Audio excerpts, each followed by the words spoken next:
What does it mean to be the church? Is church just a building we visit once a week? Is it about the preacher, the music, the coffee, or the lights?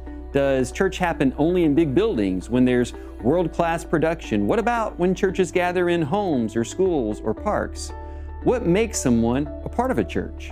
Is it about filling out a form, checking a box, or showing up a certain number of times? Is it about giving, serving, or watching online? But deeper still, what if I've been a part of a church for years, yet nothing about me has really changed? What if my faith feels stagnant? My life doesn't look any more like Jesus than it did when I first started. When the church began, something powerful happened.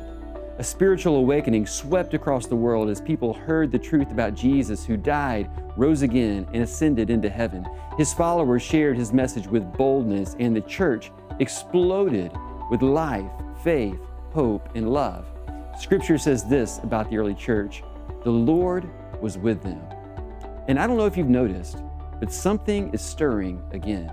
Spiritual revival is happening all across our country, on college campuses, in churches, in cities, in small towns. God is moving. But what about here? What if we prayed, expected, longed for revival here, for God to move in us, for God to move among us? What if we too long to experience the power and presence of God when we come together? This is what happens when God's church gathers, when we show up hungry for God. Over the next few weeks, we want to lean into what it means to be God's church and why it's so important that we gather.